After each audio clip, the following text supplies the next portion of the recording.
You're listening to a 58 Ember production. GIRLSCAMP,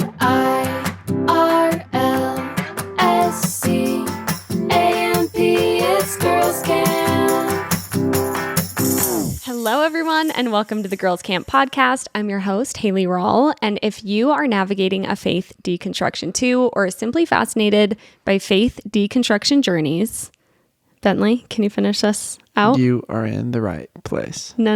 Oh, shit. I don't know. Mormonism specifically. Mormonism specifically, or religion generally, then you are in the right place. There we go. And if you happen to be particularly interested in ghosts, demons, skinwalkers, Ghouls, goons, monsters, magic.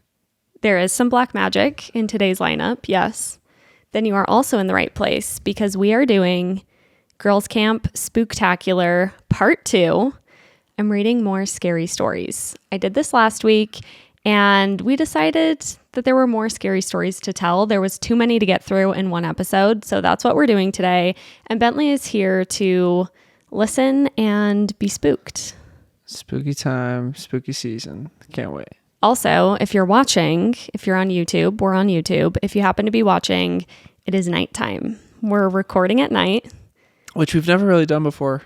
I know. I've only done it for the Patreon because I don't do the video, but doing an at night on video is kind of cozy. I kind of like it. We did it for Emily Kaiser's episode, I remember. But yeah, that's true. We did do it for Emily Kaiser's episode. I like it. I feel cozy, and I think for talking about scary things, it's fitting. Before we dive into the stories, I must ask if you believe in ghosts. If I do? Yeah. I don't know.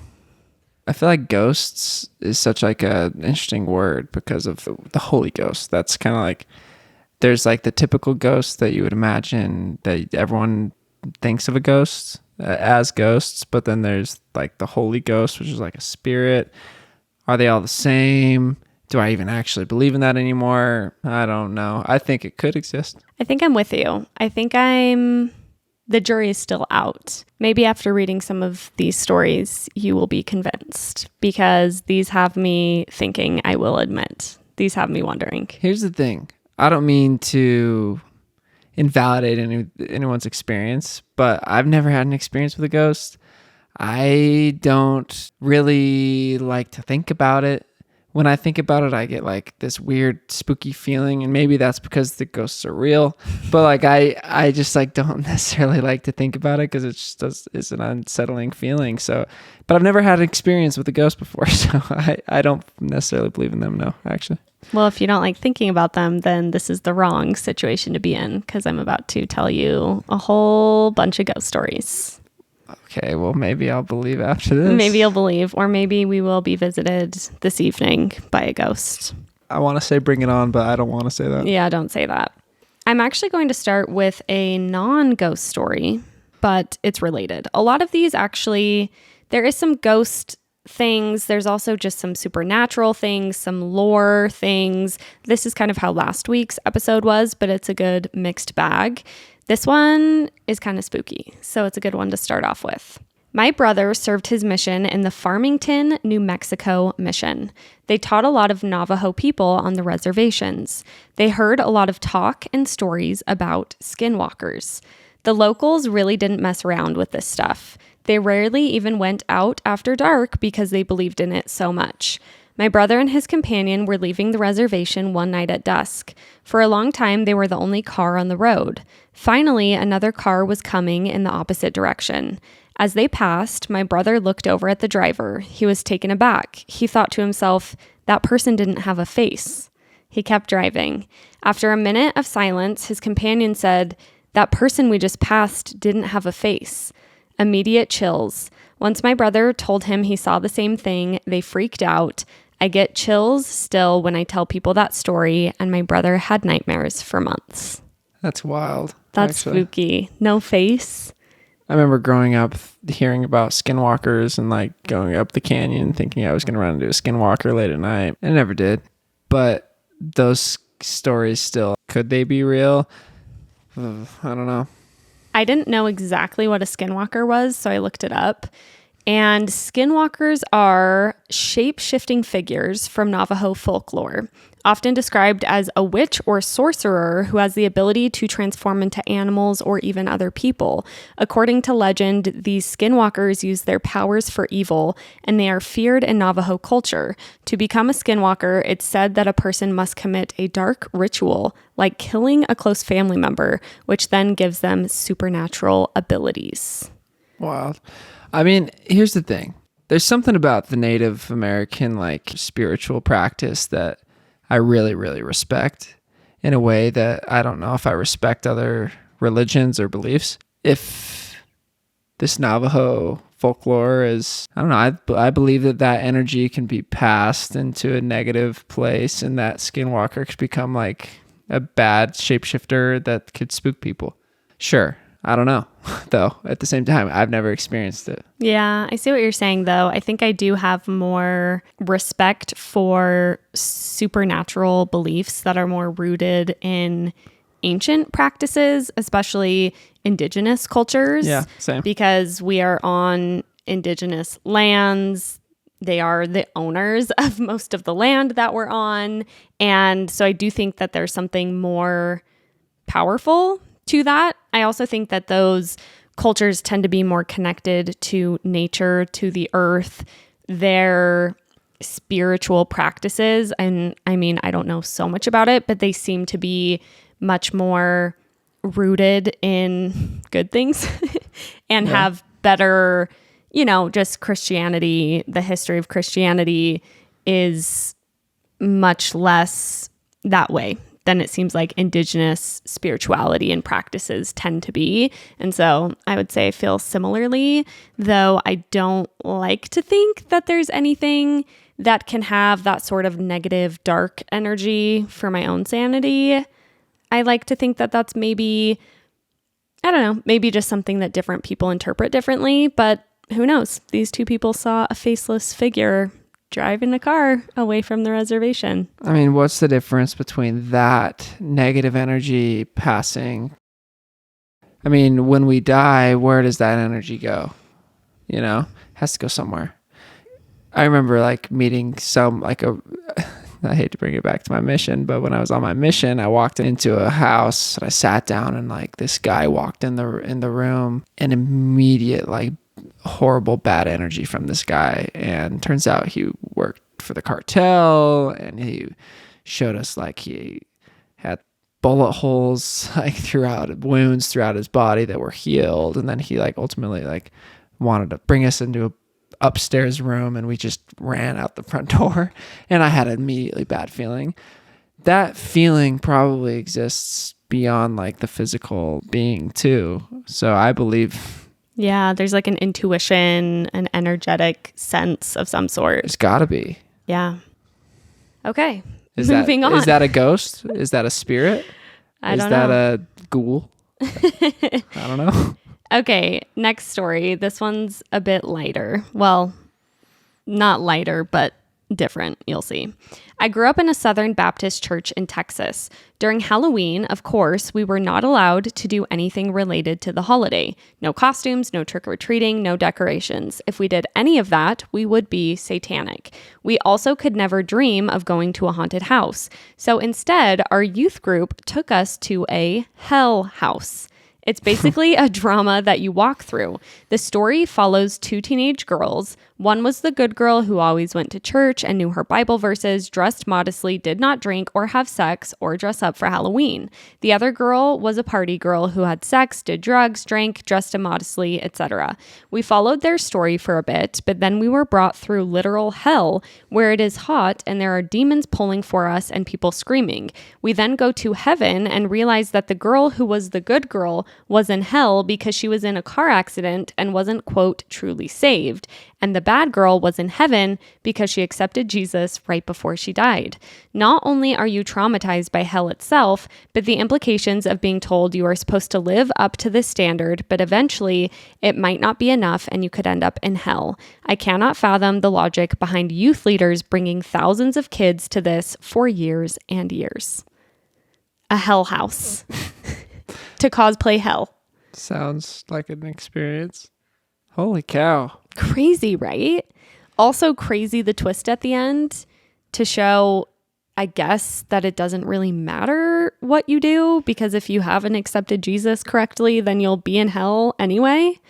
It reminds me of Dr. Phil asking that one woman about her grandpa dying, and he's like, well, do you know for a fact if your grandpa was not saved in the last moments of his death?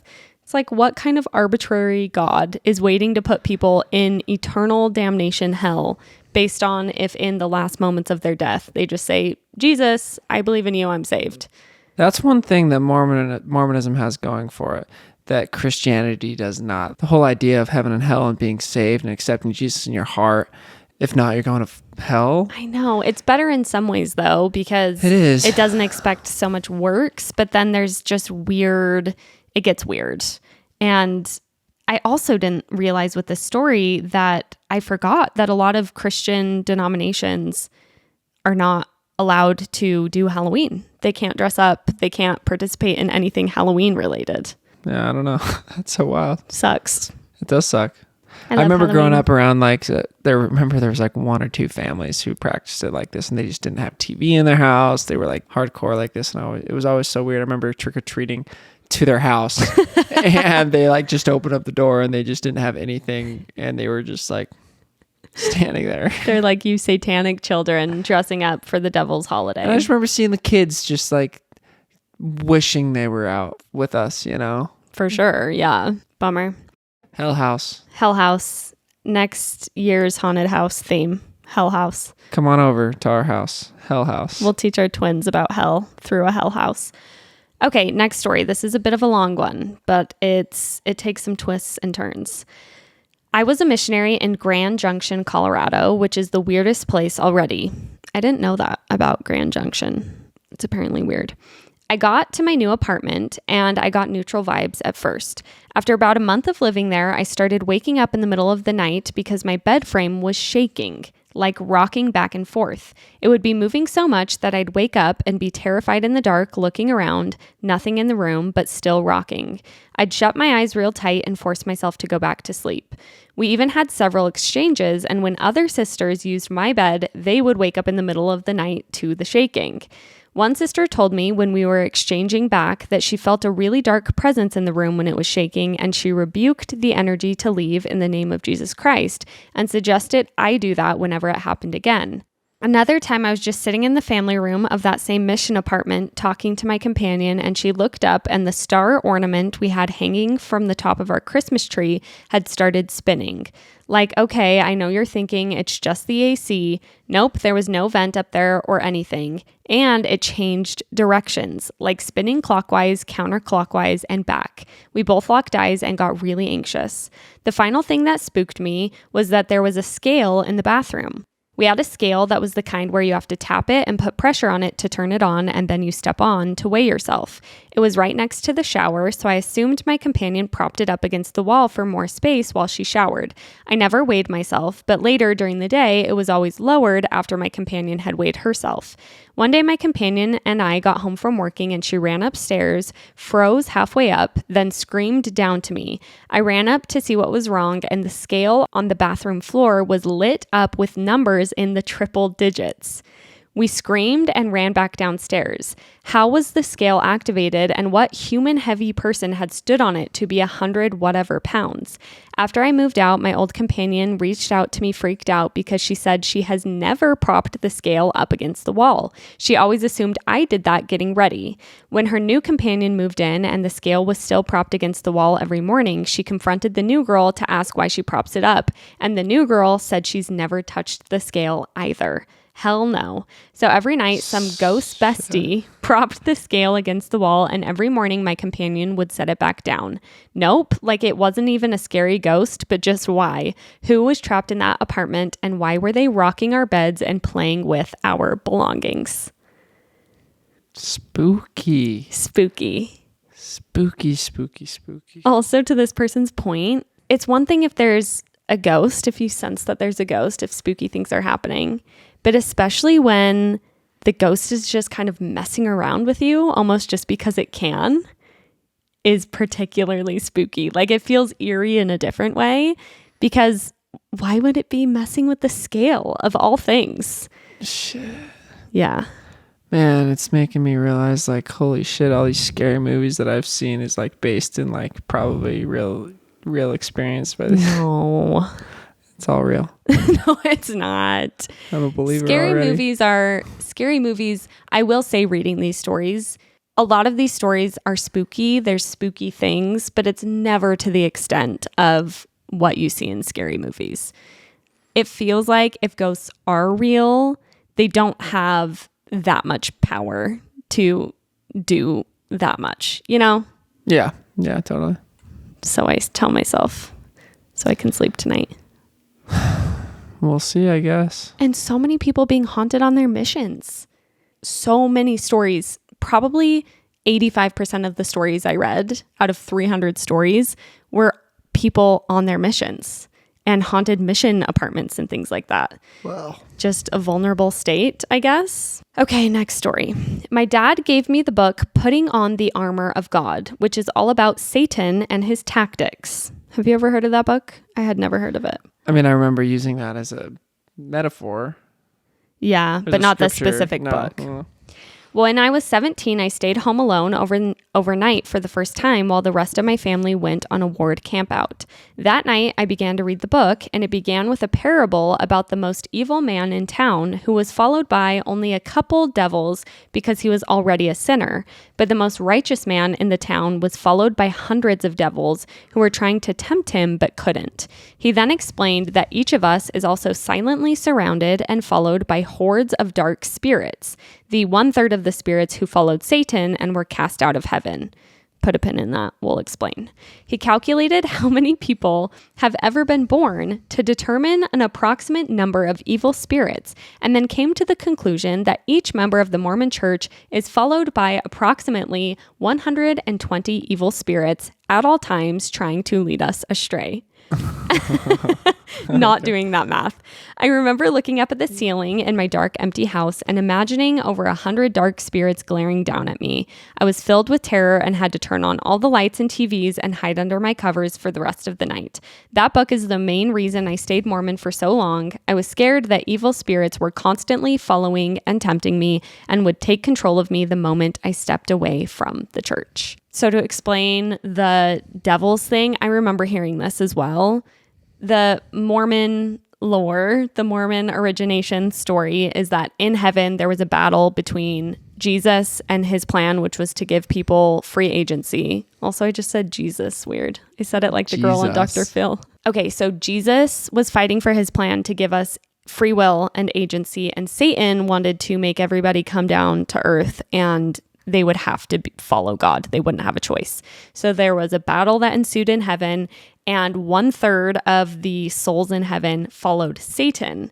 And so I remember being told growing up that those were the devils and the demons, were the people who never got spirits, but they could still haunt us in some capacity on earth. So what this person did is they tried to calculate how many people had been born on earth so they could figure out how many demons there would be of 1/3 of that, and then divided that by how many Mormons there are on earth, and then said that that's how many demons, evil spirits each Mormon is followed by. Man, I gotta understand this guy's equation. I wanna see, I wanna see what he was like actually, like how he was like categorizing these. That's hilarious. That's some crazy math. That's a crazy thing to tell somebody. Also, that logic of a bad person only has one evil spirit, but the good people are constantly tempted is a super fucked up thing to teach people, especially kids and teenagers, because you feel like if you're a righteous person, then you're always being tempted. And it's crazy. This story is really interesting because, yes, there's the devil, spooky demons part of it, but also just showing what a number and a toll it can take on your psyche to actually believe that there are devils and demons that have power over you.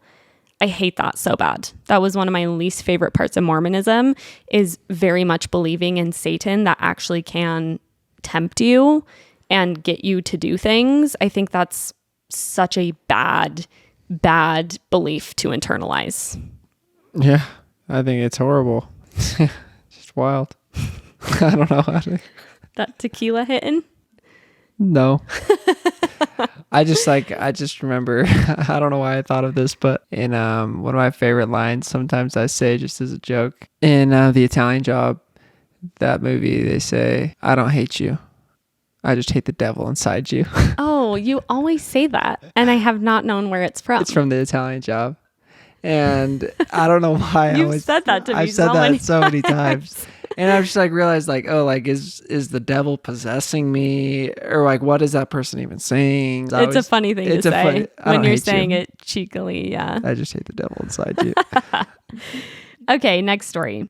On my mission, another mission story, my companion and I came across a couple who seemed a little weird, but they were willing to let us give them the first lesson on their front porch. My companion was sketched out by them and wanted to leave, but I was naive and overzealous, and I insisted we do it. The lesson was unmemorable, but what was memorable was when we were at a women's activity at the church later that evening, and the Relief Society president found us to tell us that she got a very disturbing call on the church foyer phone. The couple that we had taught that day was calling to say that every time they would open their copy of the Book of Mormon, it would start levitating and dripping blood. And they were understandably freaked out by it. They kept calling us to come help fix the problem, possibly through exorcism, but eventually they stopped after scarring me for life. The Book of Mormon levitating and dripping blood. Kind Are of these sick. people on like shrooms or something wild? Not even shrooms. They must be on something Something wild, darker. dark hallucinogen they're just yeah. And then they just have a Book of Mormon in the mix. Levitating and dripping blood. Sheesh. I want someone to like do a drawing of the Book of Mormon dripping blood. This reminded me on my mission, there was a woman, this is more of a sweet story, but we were teaching her and we had given her a Book of Mormon, and we came back one day and asked her if she thought the Book of Mormon was true. And she said, yeah, I've actually been having really achy knees, and I just put the Book of Mormon on my knee every night and it's been feeling better. It's like, rock on. It's a much more practical application of the power of the Book of Mormon, if there is one. I wonder if people, going back to kind of like belief, we were talking earlier at dinner, like we just create meaning. We assign meaning to like words and things. And I wonder if like a lot of things, I mean, that woman, we assigned meaning to the power of the Book of Mormon, put it on her knees, and all of a sudden her knees felt better. Yeah, it's like a placebo. It's all a placebo. I think a lot of what I chalk this up to, did I say that right? Yeah. Is placebo. Where if someone feels spooked out by something, maybe there is something, I don't know, or maybe it's just something unexplainable messing with their head or something. And then if they say something like, I rebuke you in the name of Jesus Christ, then they feel safe because they feel like they've done the thing they need to do to feel safe. So then they do. Kind of how I think blessings sometimes work is just the power of the mind, essentially. Yeah. And when you have a belief that will actually keep you safe, etc., then it does. Yeah. But I kind of want to keep that in my back pocket, that I still think that would keep me safe just in case. I know. It's do you know like, what I mean? Yeah, it's kind of, yeah. Like if I saw a ghost, I'd probably say, I rebuke you in the power of Jesus Christ. I don't know what else I would say. I would say, I don't know. I would like to think that I wouldn't be scared of it. Yeah. And if I saw it, I'd be hopefully just like greet it and just be okay with its presence. Unless it was a spooky one. Okay, there's an old pioneer era Mormon chapel that was repurposed as a theater in my hometown. Side note, I read at least 5 stories about old pioneer era Mormon chapels. And that could be a pretty good premise for a horror film.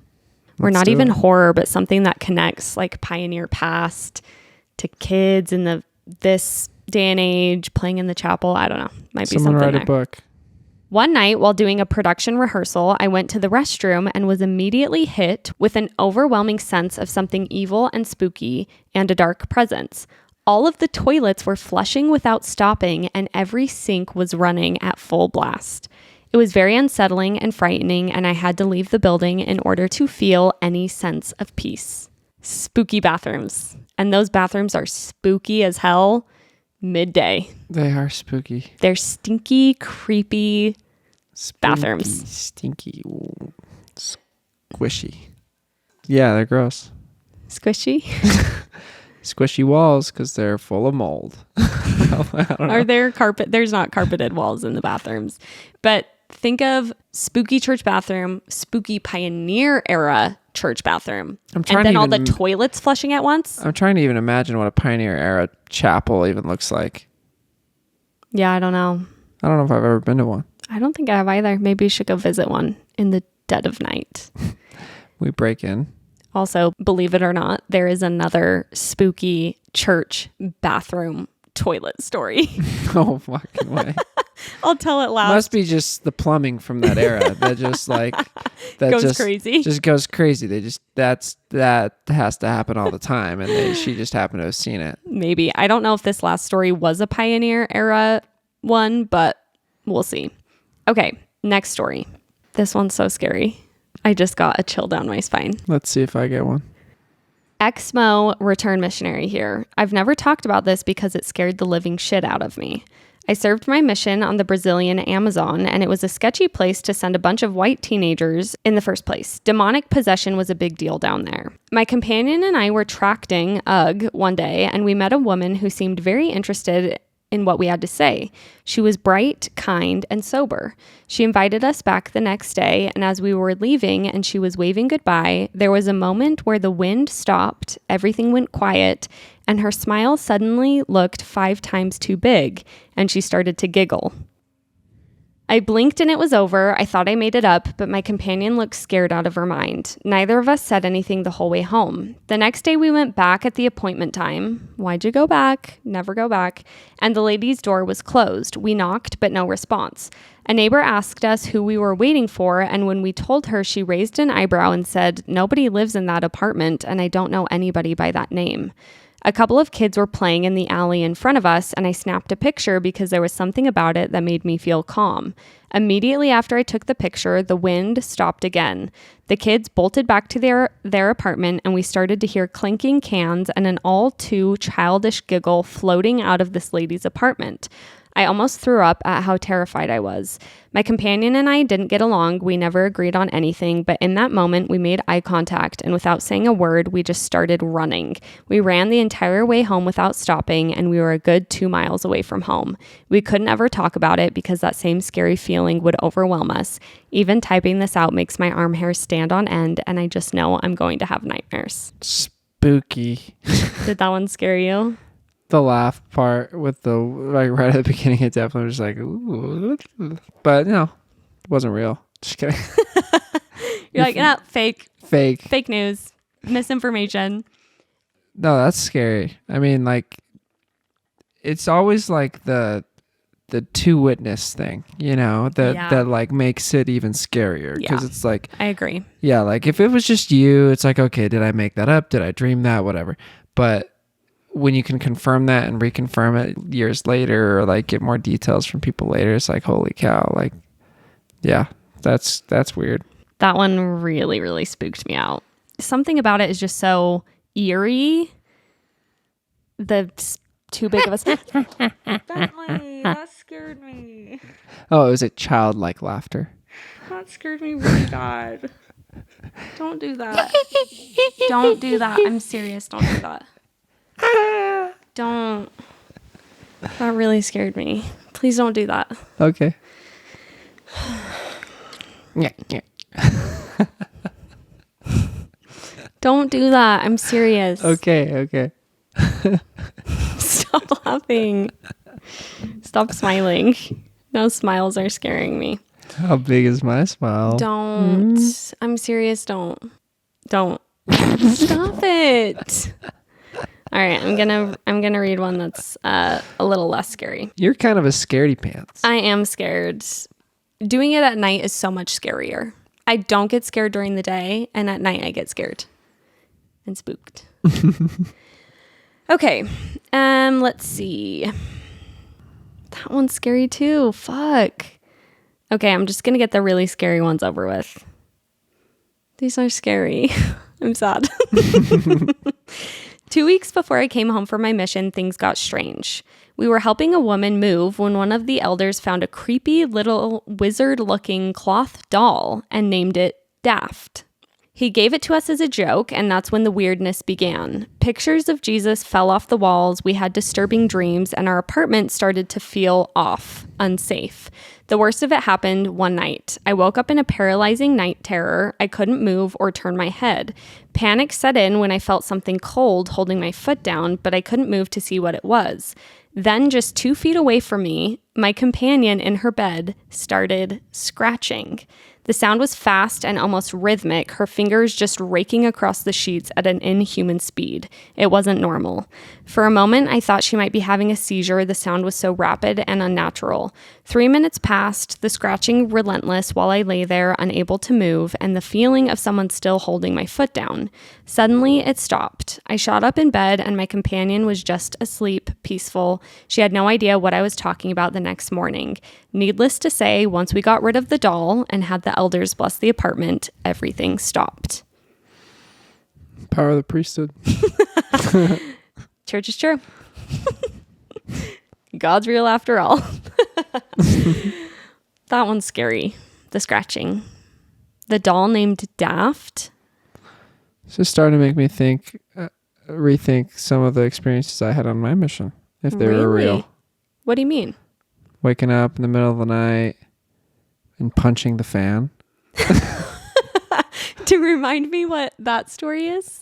No, I just would wake up in the middle of the night, and flinch, and it was so hot. No AC. Yeah, I had a fan 2 inches from my face, and I just would wake up and would somehow just always just punch it with my hand, and no one else was there to witness it.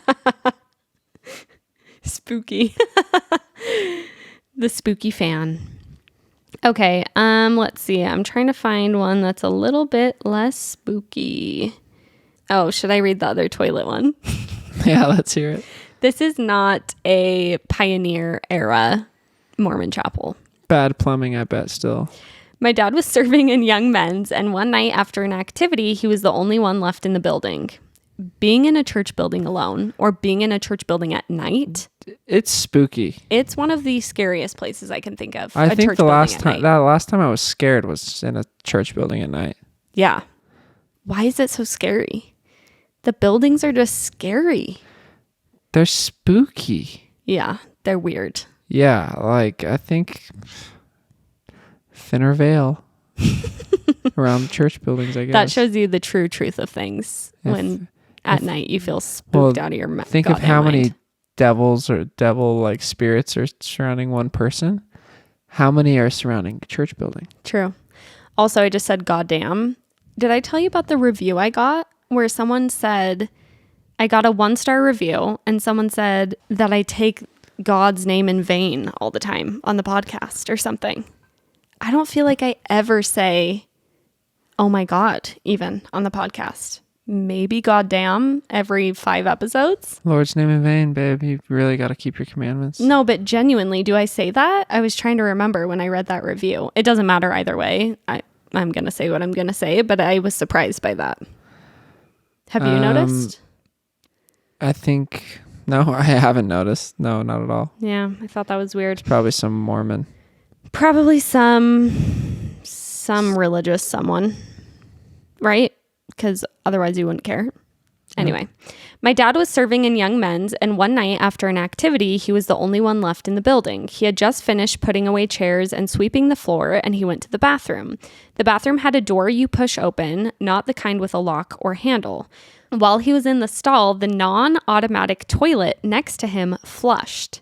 He freaked the fuck out, stood up with his pants halfway up, and waddled/ran to the bathroom door. When he tried to push it open, the door wouldn't budge. He said he felt as though someone was holding it from the other side. He kept pushing, and finally the door swung open like it had never been touched. He ran out of the bathroom, and nobody was in the hall. The lights were all off, the doors were all locked, and not a single car was in the parking lot other than his. I bet that was a young man just pulling a prank on him. Sprinted out? Yeah. Flushed the toilet, held him in his stall, and then sprinted out that fast. Well, I don't know how the toilet thing happened, but Moaning Myrtle. That's what that reminded me of. Do you remember Moaning Myrtle? She's the ghost in Harry Potter. She's like a... yeah, of course. Oh, well, you didn't tell me, so I explained. Just ghosts in the toilets. Careful. In the LDS church bathrooms, I guess. Maybe ghosts are real. No. They're not bad ghosts. They're just your toilet ghosts. They just like water. Yeah, something about the bathrooms. Okay. That one's freaky. These are all feeling so much freakier at night. Just me compiling scary stories and now searching through my stories to find one that's not scary. Because I'm scared. This one's actually not scary. This one's interesting, though. I was doing a division on my mission in Portugal. I'm assuming that means an exchange. That's when you're normally with one companion, but you can switch companions just for a day with a leader missionary. Yeah. When we went to visit an elderly member, the sister I was with told me that the member is pretty standoffish and rude, but was feeding them meals, so it was worth the trouble. We knock on the door and she opens it, and the weirdest thing happens. I can just hear, I know her, I know her, I know her, over and over in my brain. My family is Portuguese, so it's fair to think maybe she just looked like someone I knew, but she really didn't, and I really didn't. She was also giving me a huge smile and pulls me into a big hug and says, "You found me." Throughout the night, she kept bringing me mementos from her life and saying things like, "I've missed you, we're together again," and other phrases like that. She was also distraught when I had to leave, and I should add, the whole time I felt so drawn to her as well. At the time, I was convinced this was confirmation of the pre-existence, but now I'm not sure if this just means maybe in some lifetime we knew each other, or if in every lifetime. Overall, it felt somewhat supernatural. That's special. I know. It was nice. Kind of creepy. Kind of nice. I've had those experiences before, though. Maybe not as intense like that, but like, you know, when you meet someone, you're like, wow, like this person just like energetically, just like completely just vibes. Yeah, I was thinking that this is sort of similar to thinking about twin flames or soulmates. There's a lot of different frameworks for that kind of connection with someone that you've never met before. But this feels definitely more intense with "I've missed you" and "we're together again" and things yeah, like it's that. definitely more intense. Yeah, but yeah, I guess kind of sweet in a lot of ways. Next one. A woman bore her testimony and said that she was comforted after her dad's death because she prayed and then opened her eyes and his disembodied hand was reaching out of her nightstand to shake her hand. I don't know if she felt it or not. I still think it's freaky, but even more so when I was a believing Mormon and I believed the whole evil spirits try to deceive you by shaking your hand thing. Do you remember that thing? I talked about this in last week's episode and last year. It's the rule where if an angel appears to you... Don't shake its hand. No. Let me remember. This is a good recap. If an angel appears to you and offers their hand and you shake it and you can feel it, then they are a resurrected being, a good angel. If a spirit appears to you and they do not offer their hand, still a good spirit, but not a resurrected being. If they offer you their hand and you shake it and they have not a body of flesh and bone, you can't feel anything, then that's a bad demon, bad spirit. That sounds stupid. It's like, why does they have to have a resurrected body to be a good spirit? Well, they don't.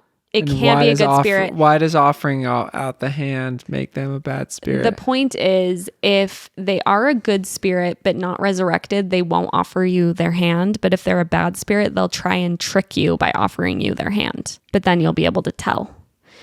So, just so you know. That's in Doctrine and Covenants. There is a chapter that outlines the handshake rule in Mormon scripture to this very day. What I'm learning right now is like, wow, spirits, it's almost like they're teaching us, preparing us to like, when a spirit visits you. Yeah. This is how you know. I know. I was saying this in last week's episode because growing up as a kid in Mormonism, I don't feel like I felt like it was ghosts. I didn't feel like I believed in, I mean, I didn't really think, do I believe that or not? But I didn't feel like I believed in anything supernatural really. But Mormonism, I mean, it is supernatural. It's spirits, ghosts, angels, demons, devils. It's all supernatural. So it's been interesting to do these episodes and think about that and think about how I never really saw it that way. But now with this paradigm shift, it's like, oh, there's a full D&C section dedicated to good ghosts and bad ghosts and spirits. So that was fully a part of it the whole time. That's nutty. I know. Weird, huh? So weird because it's like I've never experienced that for myself. I don't know very many people who have, to be honest. Yeah, my stepmom just said she's seen 2 ghosts in her life. She's not Mormon. That's true. Being comforted after your dad dies by their disembodied hand. No thanks. That's not comforting. Praying for comfort. Well, was she?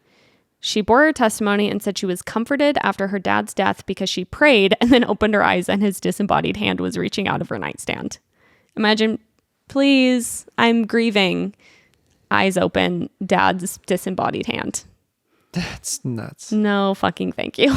That is not comforting. Not comforting Dad, at all. if you're listening, please don't. Did you close the window up in the girls' room? Yes. The door stopped shaking to the basement. Yeah. I was like, oh, if you didn't, maybe your dad was here.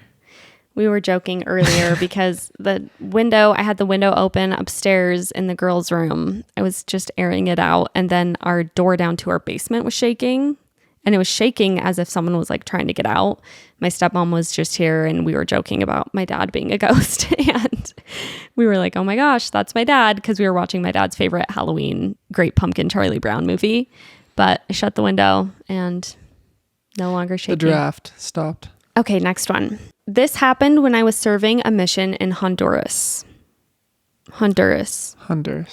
Did I kind of give a little Spanish flair? Honduras is what you were saying. Honduras. Honduras. I served a mission in Honduras. I'm so bad at Honduras. Just say that. I know. This happened while I was on a mission in Honduras. I was in my first area, and in the middle of the night, while I was sleeping, I was awoken by a sound that was like a mechanical zoom on a camera, but sped up so that it sounded like it started from far away and then was right in front of my face. When I opened my eyes to see what made the sound, there was a dark, shadowy figure standing over me, breathing in my face. It proceeded to climb on top of me, sit on my chest, and hold my arms down at my side. I could not move or speak. I literally felt like I was stuck in cement. Then it leaned down and spoke into my ear and said, "The enemy of all righteousness is here." Then it slowly faded away and I was released. Of course, I initially thought I had been attacked by Satan himself. I brought this experience up to my mission president a few weeks later, and he literally told me I needed to be more obedient because clearly I wasn't, since I was letting Satan have power over me. Well, years later after my mission, I learned about sleep paralysis and the figures you can see while in that state, and I now know Satan ain't got shit on me. Is that from a song? What's the song? Something ain't got shit on me. Am I not knowing the lyrics? No, it is. Does it say that? It's like a It's from Euphoria. Oh, the Labyrinth or something. What is the lyrics? Something ain't got shit on me. I'm on top of the world. Yeah. I'm on top of the world. Maybe it says Satan? I don't know. That was funny. Imagine going to your mission president. Hey, I had a shadowy figure pin down my arms and say, the enemy of all righteousness is here. They're like, oh, you got to be more obedient. All these leaders of the church just like don't know how to properly assess anything. You know? Yeah. They don't know. They don't know. And just making this kid feel like shit because he was actually just having a sleep paralysis. Like also whatever. Having sleep paralysis, so scared, first week of their mission in a new country, and then they get told you're just not being obedient enough. It's crazy town. Sleep paralysis is really scary. Like, people just have that. That is scary. And they see figures and they can't move. Like, a couple stories ago, the scratching one, I was thinking that was probably sleep paralysis because the person also couldn't move. They said they couldn't move their head. Yeah. I'm like, that's fucking sucks to have sleep paralysis. Just have scary things happen in your sleep. Yeah, I'm so grateful that I'm not possessed by a devil or an evil spirit. I'm really grateful personally that the enemy of all righteousness is not here currently. What about you? You know, you would think that you of all people would be possessed. You would think that I myself am the enemy of all righteousness. I think you maybe I am. Maybe you're cursing. Plot twist. Maybe you are the one holding people down in their beds and whispering that into their ears dreams. As missionaries. That's what Mormons think I'm up to, according to my comment section. You kind of are. Okay, let's do one more. When we moved into our current house 6 years ago, if you asked me if I believed in ghosts, it would have been a definitive no. It's a house built in 1947. Our basement has a room with floor-to-ceiling cupboards on 2 full walls. One day while my kids were at school and my husband was backpacking, I was in the basement vacuuming when a lower cupboard in front of me sprung open on its own about 8 inches and then slammed shut. It was loud even though my headphones were on and the vacuum was on. At first I was confused and couldn't put together what I had just seen. I figured the vacuum must have grabbed it and opened it somehow. After taking off my headphones, I took the vacuum and brushed it up next to the cupboard door trying to recreate it, but nothing on the vacuum could have grabbed it. The vacuum was lower than the door and moved back and forth past it with nothing to possibly catch it. I moved it back and forth faster, thinking maybe wind caught it, but nothing moved. Confused, I pulled the vacuum back, turned it off, and stared at the cupboard trying to figure it out. After a few seconds, it happened again. Clear as day, while I wasn't moving anything, the cupboard swung open very quickly, but instead of opening the way it normally would happen with that kind of velocity, it only opened about 8 inches and then slammed shut. So I think she's saying instead of it just flying open, it like opened halfway and then shut. Yeah, so that's scary. I couldn't call my husband. Oh, my whole body got goosebumps. I dropped the vacuum and ran upstairs screaming. I couldn't call my husband because he was backpacking, so I called my sister who calmed me down. She and her husband tried to convince me I was seeing things and there must be a logical explanation. They FaceTimed me while I went back downstairs to open the cupboard as my brother-in-law was convinced an animal was in there, maybe a squirrel. We had many of them in our yard, but I knew that the physics of how the door opened and shut didn't make sense for it to be an animal. When I opened the cupboard, ironically, it was the American Girl doll cupboard and 5 American girls laid in a row with their eyes shut. Creepy for sure, but there was no animal. I had to run to my haircut and I was sheepishly told my hairdresser what had happened, thinking she would think I was crazy. Surprisingly, she believed me and said she and her family always had crazy ghost things happen and that all I needed to do was have a priesthood holder rebuke it in the name of Jesus Christ. This surprised me as we were both active members of the church and this isn't the normal stuff you hear about at church. When I went back home, I was terrified. I considered calling my family's ministering brother to come over to do it, but we were brand new in the ward and I didn't want to start off on that note. A ministering brother is just someone that's assigned to you in the ward to help you. It's the new term for home teacher. Mm-hmm. That's funny. Just moving in like, hey, we're new here, but got a ghost.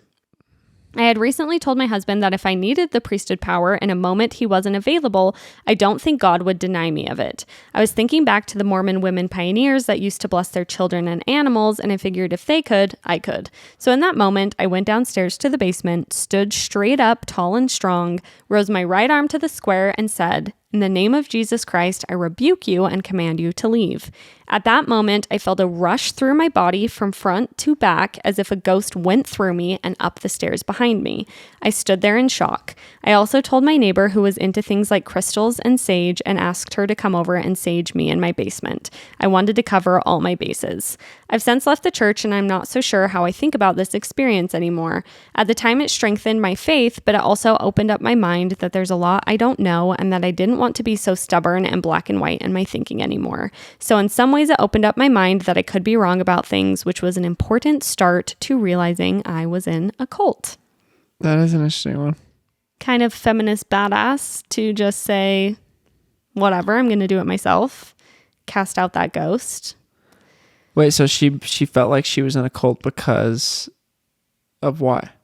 because Based on that. it opened up her mind to just realizing that there was just things she didn't know, because that's not really talked about in Mormonism, just probably an experience that kind of changes your perspective on a lot of things. Yeah. And the fact that, she actually did have the power to rebuke the spirit. True. So why need the priesthood? Like, it's just The demons aren't as misogynistic as the actual leaders of the church, apparently. They'll listen to a woman. I would too. If you were a demon. Especially if it was you. You must not be a demon because you don't listen to me. It's true. I don't. All right. How's that for some scary stories? I got scared. Did you get scared? There were a couple times I got the chills. Yeah. A little spooked out. Yeah. But, I quickly snapped out of it. There's one more scary one. Should I just read it? Sure. I have a spooky mission story. I served my mission in Minnesota and Wisconsin. My companion and I started meeting with an older woman that we only ever referred to as Grandma. Grandma was a shaman woman and was willing to talk to us about spirituality in general. She only spoke Hmong, Hmong. And I only speak English, so my companion did all of the teaching and any translating. I had really long waist-length hair at the time, and in one of our first appointments with her, she looked at me and said, "Don't ever cut your hair. You and your children will never want for anything as long as you never ever cut your hair." Fast forward a couple of weeks, and for a few different reasons, I felt that I was being told by the spirit that I needed to cut my hair, so I did without thinking anything of it. Not sure why the spirit was telling her to cut her hair. Until we went back to see Grandma. For a couple of appointments, I just wore my hair up so she wouldn't notice that anything was different. About a month after cutting my hair, we were standing on Grandma's porch when I realized my hair was down and I didn't have a hair tie. I asked my companion if she had one right as Grandma opened the door. We sat down and started our appointment as usual, and I whispered to my companion, "Don't let there be any pauses in the conversation," hoping that if they just spoke to each other the whole time, Grandma wouldn't even look at me. My companion did a really good job and lasted about 30 minutes before pausing. Grandma took one single look at me during that pause and immediately started yelling and pointing at me.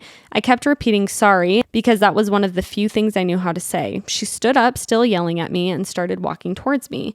I don't know exactly what she said, but I remember my companion telling me that it was something along the lines of, "You obviously don't care about your hair, so you don't deserve it." She grabbed a handful of hair directly on top of my head, a chunk of hair, and pulled my hair out of my scalp. She walked back to her chair, twisted the clump of hair into a little loop, and added it to a bag that she kept little trinkets and charms in. My companion and I were too stunned to speak, so we just sat there. We told Grandma we needed to leave, and as we were standing up to go, she pulled my hair back out, put it in my hand, and said she didn't, quote, feel good about having it. I had no use for it, so I threw it away before leaving. The next few weeks, some super creepy things started happening. I slept next to the window, and one night I woke up 3 different times, and the voice in my head told me, "Someone is watching you." I told my companion about that experience, and she said, "Oh, I'm glad you said something. I've been having the worst nightmares." We both felt like there was some sort of entity in our closet, but didn't have any proof, which is why neither of us said anything. We called our ward mission leader to talk to him, and he told us we could rededicate our apartment. That's just like blessing it. Neither of us knew at the time that women were allowed to dedicate homes. Oh, I forgot about that. A family in our ward talked with us about what actions we had taken after Grandma had pulled my hair out. We told the mom that we left almost immediately after my hair had been pulled out, and she said, "Where is your hair?" I told her I'd thrown it away. Her face went pale, and she asked, "Where did you throw it away?" Her suspicion was that Grandma wanted me to throw it away in her home because that would be seen by the spirits as me giving her my hair as opposed to her taking it. In true missionary fashion, we said a ton of prayers, told Grandma we would no longer be able to meet with her, and eventually things got better. I sort of forget that this happened sometimes, but it always makes for a great story at parties. Holy shit. Spooky. I feel like I'm in Hocus Pocus or something. Yeah, this setup we have is like so spooky. She just is taking her hair to put in her potion to then like... Yeah. Whoa. Last week there was a story about a guy who was asking for some sister missionaries' hair and nails for an experiment. They said no, thank God. Don't give anyone your hair. Don't give anyone your nails. Don't go into a church at night. Don't go on a mission. Ever. Anywhere. Seriously, for so many reasons.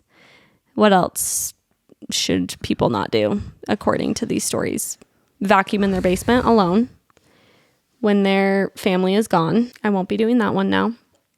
Yeah, I mean, I kind of feel like a lot of these experiences, I don't want to like discredit their experiences, but I feel like I could logically think through a lot of these things. I know it is an interesting thing because I don't want to invalidate and just say, well, it must have been this or that, because obviously the people in the story, they were trying to do that. You know, a lot of these people were trying to find explanations and they felt a certain way and it felt spooky, and who knows? It is hard to say because I've never experienced anything like that and I'm so closed off to it.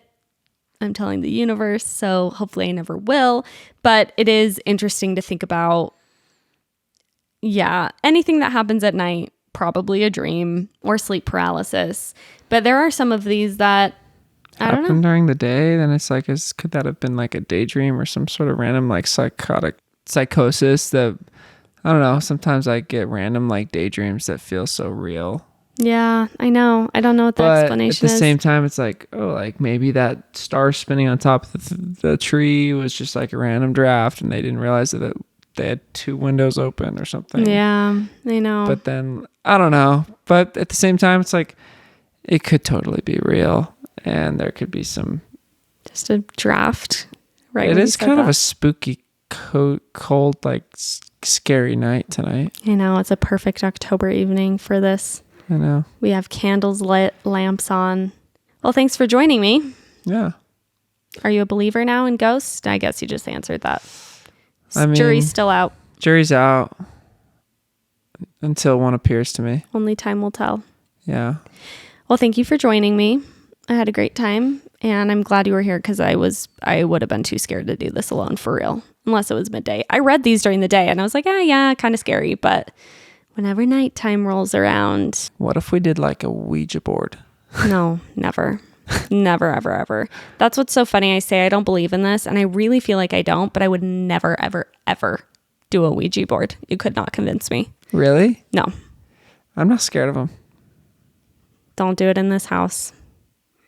It's true. I mean, that's something. It's like, oh, like, yeah, I probably won't ever do them. But if I show up to like a random like party or something and there's a Ouija board there, I'm going to stick around and watch. See what happens. Yeah. All right. Well, there you have it. Or talk to me. Do we just get the hand and get the face thing?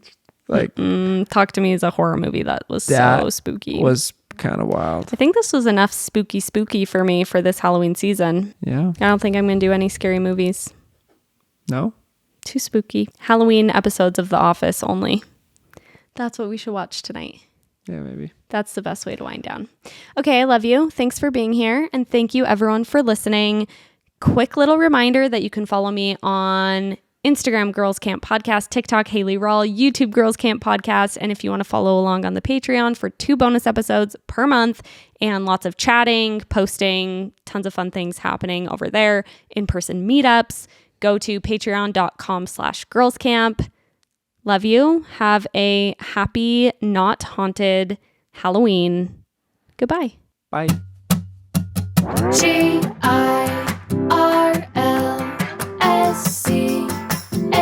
It's Girls Camp. This has been a 58 Ember production. For more shows, please visit the 58 Ember channel, 58ember.com, or find us at 58 Ember Media on socials.